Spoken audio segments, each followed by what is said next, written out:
Halo Sobat PU, selamat datang di podcast PNS Pioner Muda. Edisi kali ini kita bakal bahas tentang beberapa tema yang udah kita pelajari nih selama Latsar kemarin. Nanti bakal aku buka dulu dengan tema wawasan kebangsaan, terus bakal dilanjut dengan pembahasan terkait isu kontemporer, terus kita juga bakal flashback soal algoritma kebangsaan, terus selanjutnya kita bakal ngebahas teknik analisis isu yang baru kita pelajari nih hari ini. Nah, sama nanti kita bakal sedikit praktek gitu ya di sesi ini. Nah, yang terakhir bakal disimpulkan secara singkat aja. Oke, mungkin langsung aja ya kita mulai. Nah, teman-teman di sini pastinya udah familiar ya sama istilah wawasan kebangsaan. Tapi aku mau coba sedikit refresh biar nggak pada lupa nih ya. Jadi, wawasan kebangsaan itu secara teori nih, adalah, cara pandang dan sikap bangsa Indonesia mengenai diri dan lingkungannya yang mengedepankan persatuan dan kesatuan bangsa, serta sadar berbangsa dan bernegara dalam mencapai tujuan nasional. Nah, tujuannya untuk memupuk, nilai kebangsaan, cinta tanah air, persatuan, dan juga untuk membangun karakter bangsa yang kuat, adil, dan bermartabat.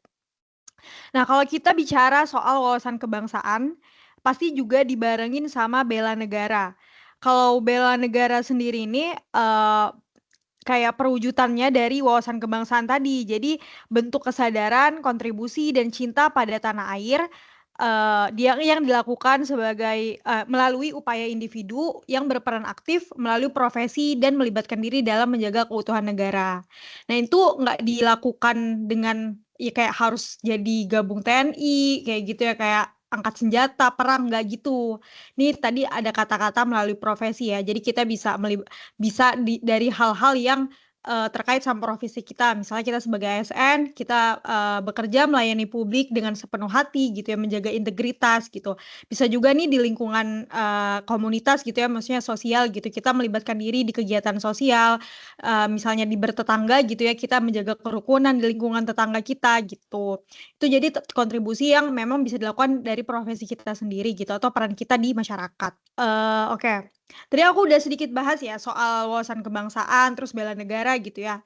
Gimana aspek ini tuh saling mendukung dan juga, penting gitu ya nilai-nilainya untuk dibawa ke kehidupan sehari-hari. Khususnya, kalau kita, di masa sekarang ini menghadapi tantangan, di zaman sekarang gitu.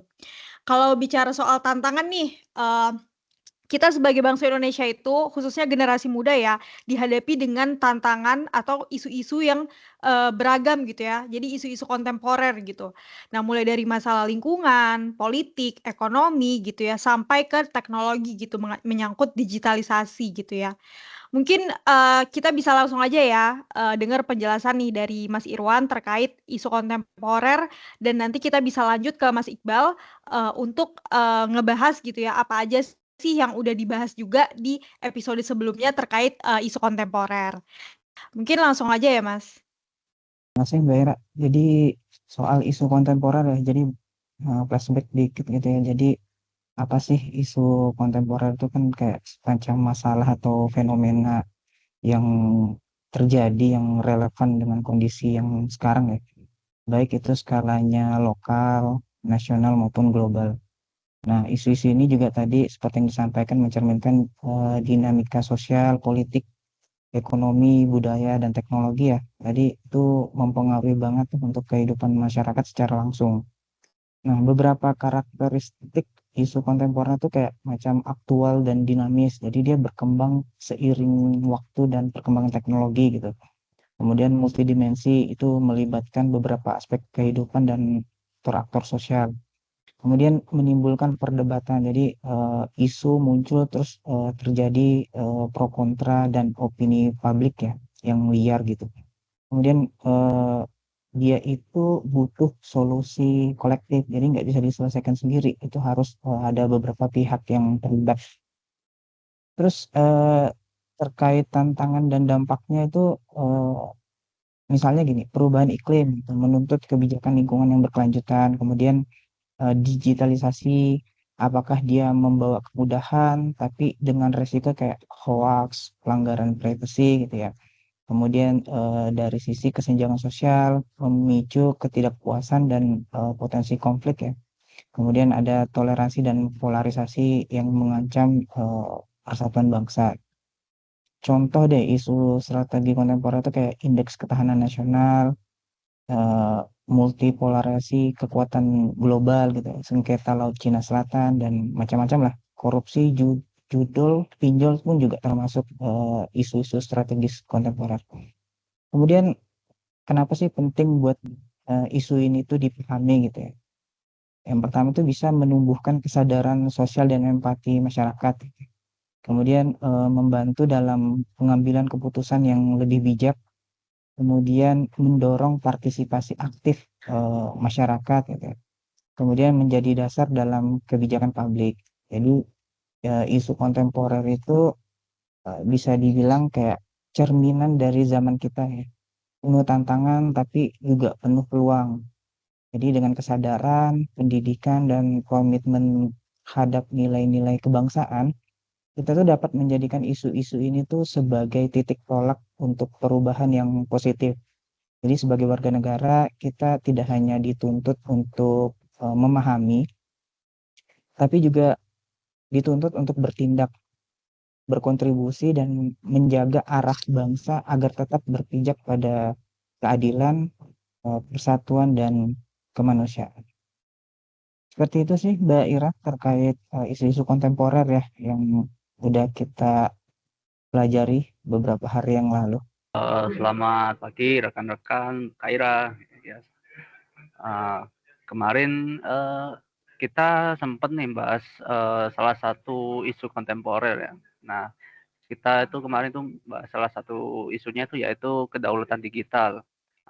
Ya sedikit kelas balik ya mengenai kedaulatan digital yang kita bahas pada podcast edisi pertama kemarin, yaitu yang pertama definisinya dulu. Ya. Kemarin tuh kedaulatan digital adalah kuasa penuh atas data, sistem, dan lalu lintas digital di wilayahnya.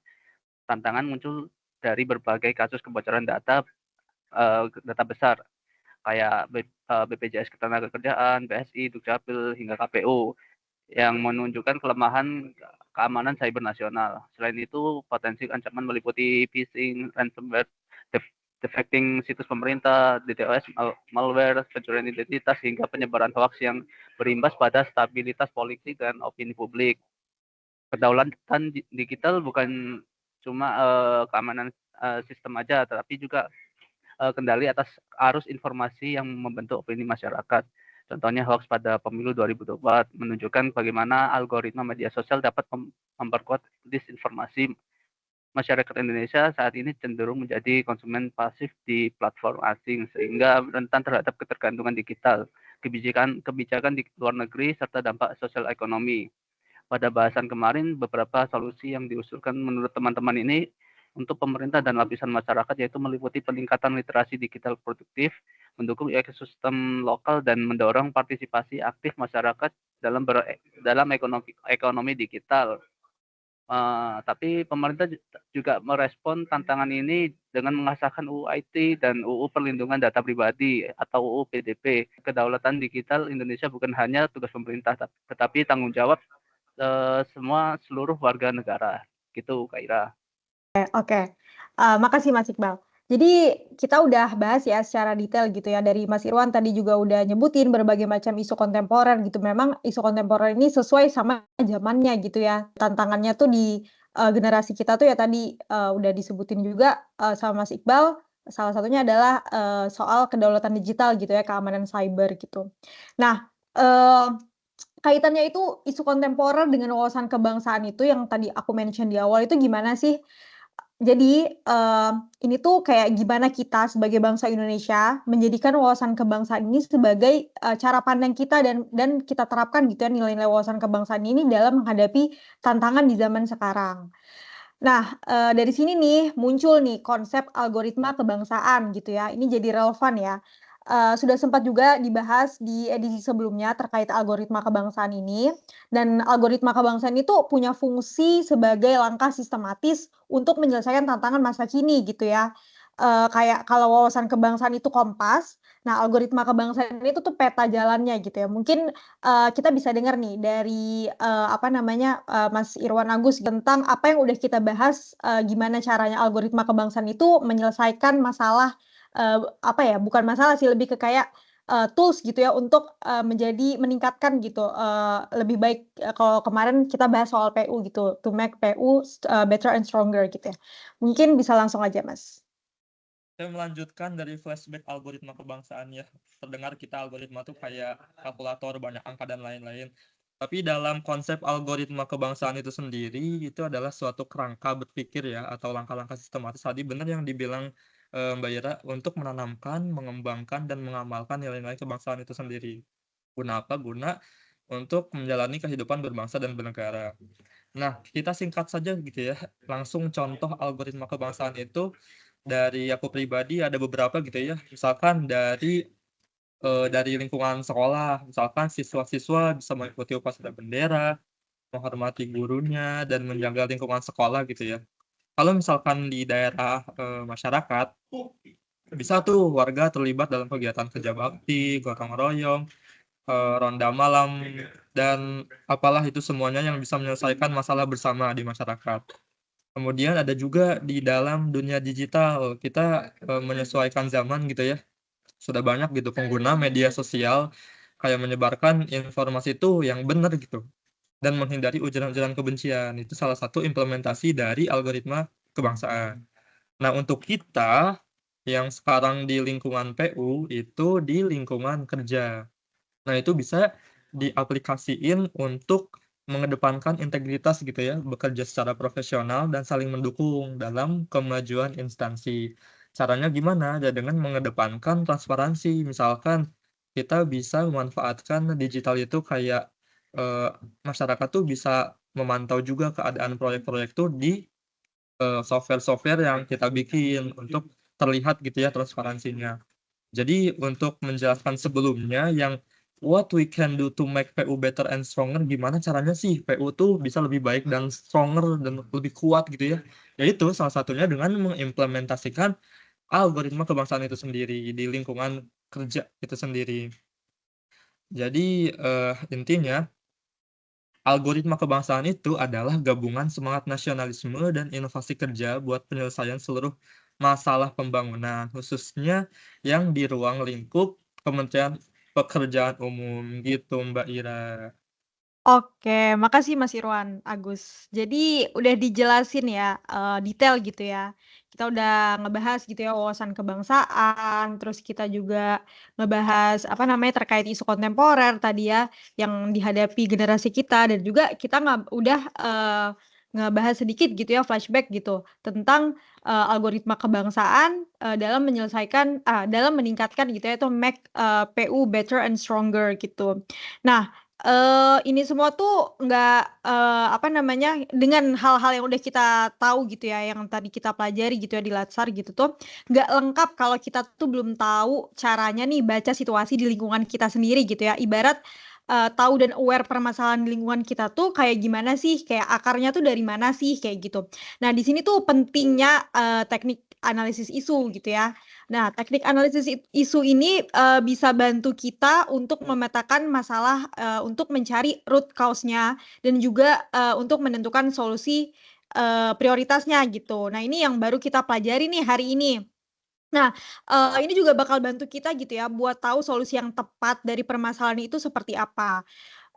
Di materi ini tuh kita juga belajar, identifikasi isu, dan selanjutnya kita bisa memfilter isu yang mau kita, selesaikan itu seperti apa, apakah, urgen atau tidak gitu, apakah itu berdampak untuk, banyak lapisan atau banyak orang atau tidak gitu. Itu bisa dilakukan dengan 2 metode gitu ya, salah 2 sih mungkin ya yang kita pelajari di kelas ada, APKL atau USG gitu, di mana APKL ini, membahas tentang aktual problematik kekhalayakan dan layak gitu, untuk mengukur kualitas isu itu, layak atau enggak untuk diselesaikan gitu, untuk dibahas gitu. Nah, sedangkan yang USG tadi urgency, seriousness, dan growth gitu, di mana kita melihat juga, seberapa penting sih gitu isu ini kayak gitu untuk selesaikan atau dibahas gitu. Nah, setelah itu kita juga akan melakukan analisis. Setelah diidentifikasi, dianalisis untuk mencarikan solusinya gitu ya. Itu bisa dilakukan juga dengan fishbone, problem tree atau SWOT analysis. Nah, di sini kita mau coba nih praktekin ya. Untuk dari Mas Mas Jarkani bakal ngebahas gimana mempraktekkan problem tree gitu ya untuk dianalisis gitu sebuah masalah dengan problem tree, dan selanjutnya nanti akan diteruskan oleh Mas Januar untuk penggunaan fishbone diagram gitu ya untuk menganalisis isu. Mungkin langsung aja Mas Jarkani. Baik, terima kasih Mbak. Sebelum kita masuk dalam teknik analisis isu ya, tentu kita harus tahu terlebih dahulu bagaimana tahapan penyelesaian isu. Nah, tahapan penyelesaian isu dimulai dari kita mengidentifikasi dan mendeskripsikan isu yang ada di sekitar kita. Terus kita pilah, terus kita tapis isunya. Lalu selanjutnya kita harus mendalami atau menganalisis isu tersebut. Barulah kita mencari alternatif penyelesaiannya. Nah, untuk menyelesaikan isu yang terjadi, terdapat cara atau teknik yang dapat digunakan sebagai tools, seperti yang sudah dijelaskan Mbak tadi ya, untuk mempermudah atau mencari permasalahan dan bagaimana cara penyelesaiannya. Nah, teknik analisis isu dimulai mencari gagasan kreatif, lalu diwujudkan dengan kegiatan yang akan memberikan kontribusi pada visi, misi, tusi ke individu, atau ke unit kerja, atau ke organisasi tempat teman-teman semuanya ya. Dan diharapkan dapat memperkuat nilai-nilai organisasi di masa yang akan datang. Nah, salah satu teknik analisis isu yang seringkali digunakan adalah problem tree. Bagaimana cara kita analisis isu menggunakan analisis teknik problem tree itu ya. Yang pertama kita harus menentukan akibatnya terlebih dahulu, kemudian kita cari permasalahannya. Lalu kita cari penyebabnya, penyebab 1, penyebab 2, penyebab 3, dan seterusnya. Nah, agar lebih bisa dipahami teman-teman, mungkin di sini saya akan memberikan sedikit contoh ya. Contoh pada analisis isu, problem tree, jika kita analogikan itu sebagai masalah utama. Masalah utama itu sebagai pohonnya. Pohon. Di sini saya akan berikan contoh masalah pencemaran sungai. Lalu, faktor penyebab itu kita analogikan sebagai akarnya yang memiliki beberapa cabang itu. Nah, pada isu masalah pencemaran sungai tadi, di sini saya akan memberikan contoh 3 faktor utamanya, yaitu faktor manusia, faktor kebijakan, dan faktor alam. Faktor manusia di sini contohnya seperti membuang limbah rumah tangga, limbah industri yang tanpa diolah langsung dibuang, terus limbah pertanian dan dibuang ke aliran sungai. Terus faktor kebijakannya itu contohnya seperti lemahnya penegakan hukum, minimnya fasilitas, kurangnya edukasi ke masyarakat gitu. Faktor alamnya contohnya seperti curah hujan yang tinggi, terus aliran sungai yang deras, degradasi sungai, terus erosi. Dampaknya itu kita analogikan sebagai cabang pohon. Di sini saya juga memberikan contoh pohon itu memiliki 3 cabang. Cabang yang pertama itu dampak lingkungan. Dampak lingkungan itu seperti menurunnya kualitas air. Terus cabang kedua itu dampak sosial. Dampak sosial seperti penyakit yang berbasis air, diare, kulit gatal-gatal. Cabang ketiganya itu dampak ekonomi, seperti penurunan hasil perikanan, naiknya biaya pengolahan air bersih. Seperti yang Mbak Ira tadi jelaskan ya, ada beberapa teknik analisis isu yang dapat digunakan. Selain yang saya jelaskan tadi, mungkin lebih lengkapnya akan dilanjutkan oleh Mas Januar ya. Terima kasih Mas Jarkani. Saya akan melanjutkan pembahasan dari sisi teknik analisis isu masalah yang hari ini saya akan membahas tentang fishbone analysis ya. Nah, jadi teman-teman sekalian, termasuk para pemirsa, jadi kita bakal membahas salah satu tools yang juga sering dipakai oleh teman-teman di latsar-latsar sebelumnya, yaitu namanya fishbone diagram, atau kadang juga disebut diagram tulang ikan, atau bahasa lainnya yaitu Ishikawa diagram. Nah, ini jadi bukan tentang ikan beneran ya, tapi tentang cara kita memetakan masalah biar jelas akar penyebabnya. Nah, jadi kalau dari sisi konsepnya nih, jadi teman-teman bisa membayangin bentuknya itu ya memang seperti tulang ikan. Nah, di kepalanya ada ikan, di kepala ikan kita tulis masalah utamanya. Dan terus lanjut ke samping kirinya itu ada tulang punggungnya, ada cabang-cabang seperti tulang-tulang kecil yang nunjukin bahwasanya itu adalah kategori penyebab-penyebab masalah. Nah, dari kategori ini biasanya kita bisa bikin pakai pendekatan 6M. Nah, jadi 6M ini bahasa Inggris yaitu man, method, mission, material, measurement, dan mother nature. Nah, seperti itu. Dan kalau misalnya kita ambil contoh, tadi Mas Jarkani juga sudah memberikan satu contoh.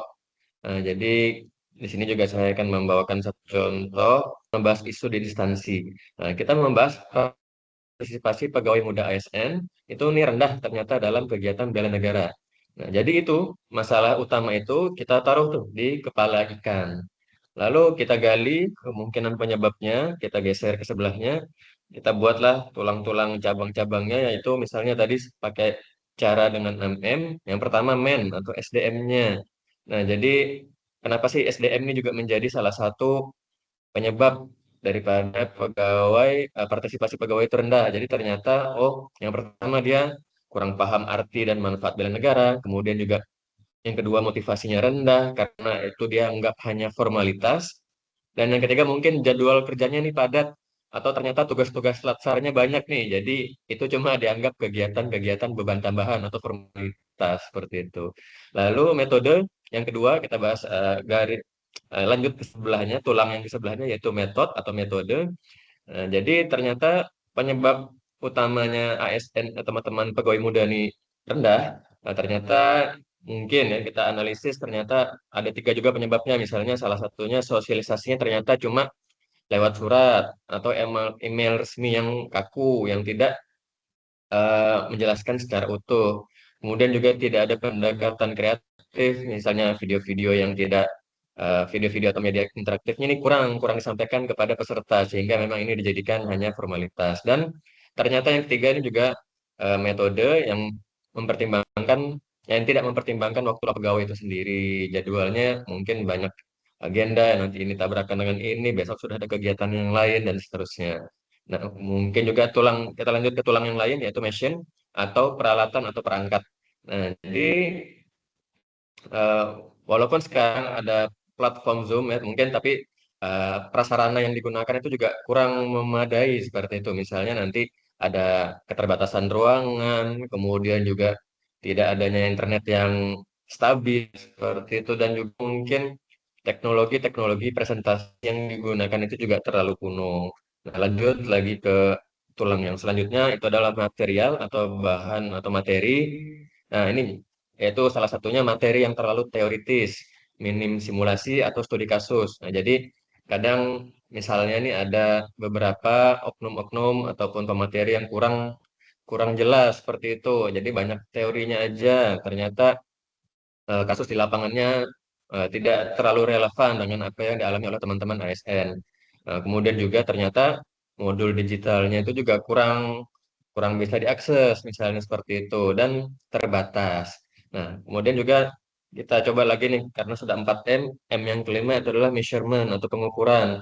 Jadi indikator itu tidak ada yang bisa dipakai untuk menilai keberhasilan kegiatan. Jadi indikatornya seperti belum jelas, seperti itu. Kemudian juga evaluasinya teman-teman yang ASN muda yang kurang berpartisipasi ini ternyata hanya absensi, tidak mengukur bagaimana pemahaman ASN itu sendiri ataupun melihat daripada perubahan-perubahan sikap dan tidak adanya feedback atau tindak lanjut setelah adanya kegiatan. Dan M yang terakhir itu adalah mother nature, yaitu lingkungan atau faktor eksternal. Mungkin teman-teman ASN merasa budaya kerja di instansinya itu kurang mendorong untuk berpartisipasi aktif. Kemudian juga pandangan negatif dari senior, ataupun juga cuaca yang buruk, lokasi yang jauh, dan ini juga mempersulit kehadiran. Nah, jadi dari peta-peta tulang ikan ini kita bisa lihatlah penyebab utamanya ternyata mungkin di metode, material, dan man. Nah, jadi kita bisa fokus ke solusinya yaitu Pertama, mungkin kita bisa buat kampanye kreatif yang relevan dengan generasi muda ASN. Kemudian juga kita bisa memperbarui materi dan simulasi dan studi kasus yang menarik. Dan yang ketiga, kita bangunlah kesadaran teman-teman ASN ini melalui role model atau influencer misalnya yang juga sangat banyak digunakan oleh kawan-kawan di media sosial. Nah, jadi itu intinya fishbone diagram itu seperti peta X-ray kita buat masalah. Dia nggak cuma nunjukin apa yang kelihatan di permukaan, tapi juga apa yang tersembunyi di baliknya. Dan buat CPNS, kita selaku CPNS ini penting banget nih, supaya nggak salah kasih solusi. Karena kalau analisis kita dangkal, nah, jadi solusi kita ya itu cuma jadi tempelan, bukan perbaikan nyata. Nah, mungkin itu Mbak Ira, saya kembalikan. Oke, terima kasih Mas Jarkani dan Mas Januar. Tadi kita udah ngobrol banyak ya tentang materi-materi yang udah dipelajari selama Latsar gitu. Mulai dari wawasan kebangsaan, isu-isu kontemporer, terus juga algoritma kebangsaan, dan yang terakhir teknik analisis isu ya yang tadi udah dibahas sama Mas Jarkani dan Mas Januar gitu ya, udah disampaikan juga gitu contoh penerapannya gimana gitu. Nah, yang terakhir nih, Mas Jeffrey mungkin bisa tolong nyimpulin dari apa yang udah kita diskusiin tadi ya, Mas, secara singkat aja biar teman-teman yang lain juga bisa lebih paham gitu. Oke, silakan, Mas. Ya, makasih Mbak. Nah, saya akan menyimpulkan pembahasan kita yang telah kita perbincangkan dan juga yang telah kita pelajari selama pembelajaran agenda 1 ya di pelatihan dasar kali ini. Yaitu kita memulai dari wawasan kebangsaan. Ya, wawasan kebangsaan ini secara teori adalah cara pandang dan sikap bangsa Indonesia mengenai diri dan lingkungannya yang mengedepankan persatuan dan kesatuan bangsa, serta sadar berbangsa dan bernegara dalam mencapai tujuan nasional. Nah, kalau wawasan kebangsaan ini kan biasanya erat dengan bela negara ya. Nah, bela negara sendiri adalah bentuk kesadaran, kontribusi, dan cita kepada tanah air dilakukan melalui upaya individu berperan aktif melalui profesi dan melibatkan diri dalam menjaga keutuhan negara. Contohnya di kita sendiri yaitu untuk ASN sudah ditanamkan dengan berakhlak ya. Jadi kita melakukan segala macam pekerjaan kita secara mengedepankan berakhlak. Nah, isu kontemporer adalah masalah atau fenomena yang sedang berlangsung dan relevan dengan kondisi zaman sekarang, baik dalam skala lokal, nasional, maupun global. Isu-isu ini mencerminkan dinamika sosial, politik, ekonomi, budaya, dan teknologi yang mempengaruhi kehidupan masyarakat secara langsung.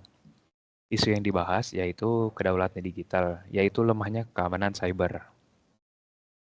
Nah, setelah kita mempelajari isu kontemporer, kemarin kita juga mempelajari algoritma kebangsaan.